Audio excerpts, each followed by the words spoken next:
Hi, I'm Nicolene Peck, and I teach parenting and family communication all over the world through the lens of self-government. And in this video, I'm going to be talking about how to not raise a greedy, spoiled child.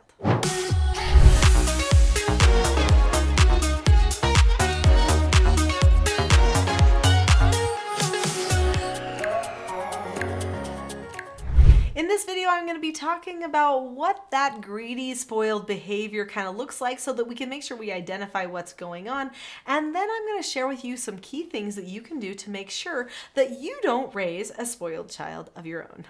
Parents talk to me all the time about the problems that they are facing in their families, and they ask for advice. Sometimes they have one-on-one sessions with me where we make plans for how to make things change at their house. Sometimes I even come to their houses. And I see a lot of greedy behavior, and it really is hard on parents. In fact, many times parents will talk to me and say, "My child is so greedy.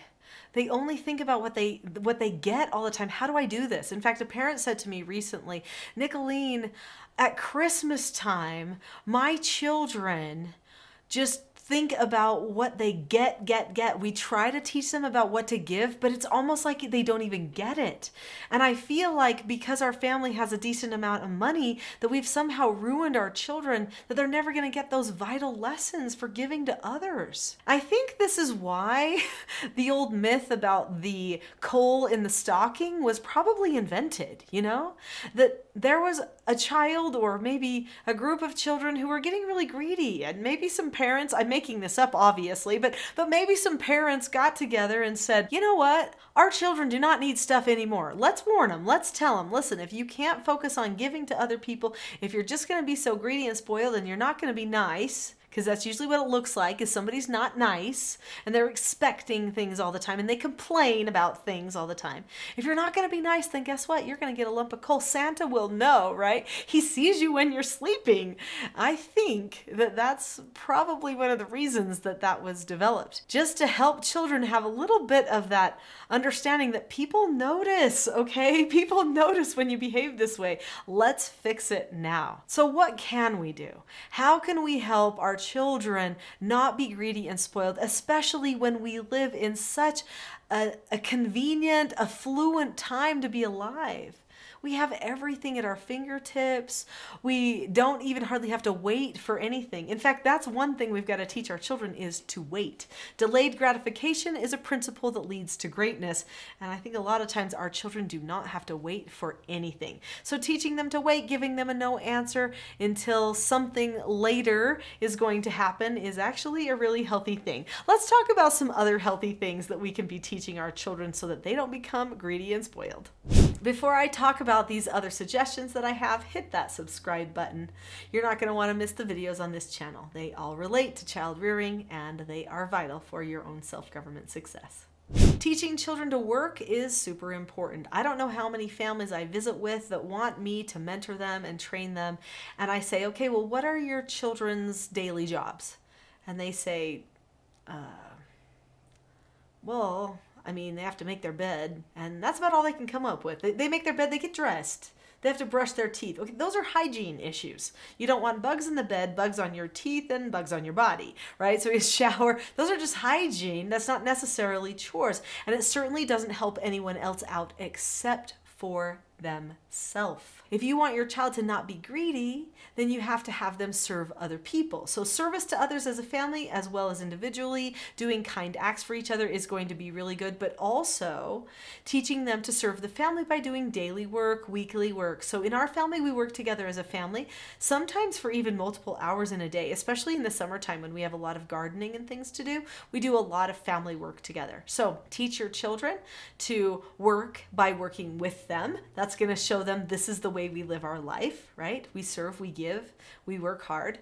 Another thing that you're going to want to do is you're going to want to make sure that they get the opportunity to have assignments that are just their own, that they can report on to you. So every day, maybe they have one hard chore, one easy chore. Maybe they clean one bathroom and then they dust, a banister in the home or something like that. That would be one hard job, one easy job. Think about that. That's how I usually set things up for my children when it came to work, and it really was valuable. My children have a really good work ethic. Work does not frighten them at all, so they don't have a hard time getting a job.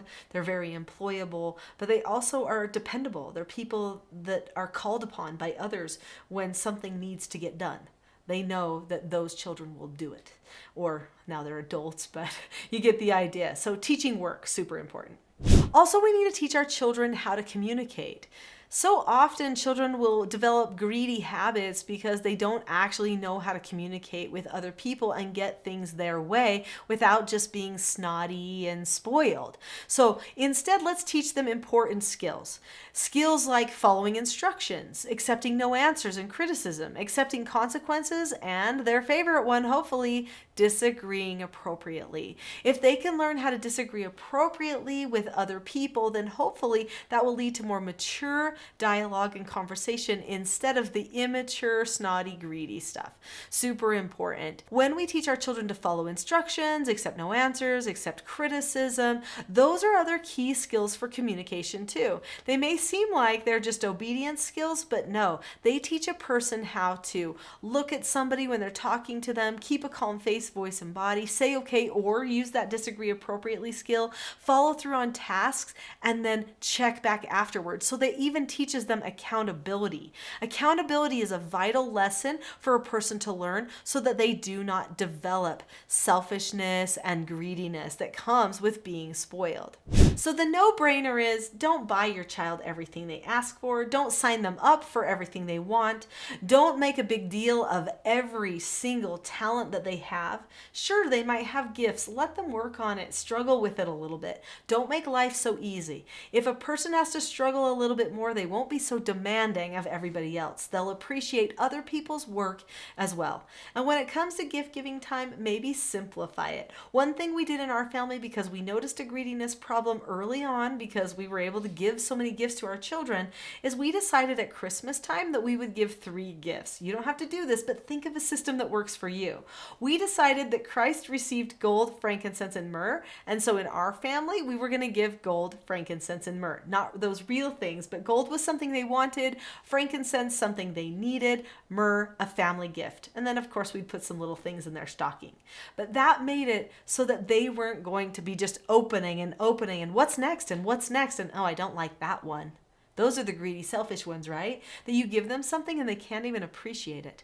So one of the key things that you can do to help increase that appreciation is have a very good bond with them and make sure that they get to meet and bond with other people too, like extended family members. Having a good bond with grandmas and grandpas, aunts and uncles, those types of people is also going to help your child be less selfish. Additionally, related to gifts and things we might give your children, make sure you tell them to express gratitude. Of course, that's just good manners, but also sending a thank you note or a picture of themselves holding whatever it is that somebody sent them or gave to them is really kind, and it teaches them that other people do like that feeling of being appreciated as well. So I know that you can train your child not to be greedy and selfish and have those snobby kind of attitude problems, but it does take some deliberate effort. Sometimes it takes a full family culture overhaul.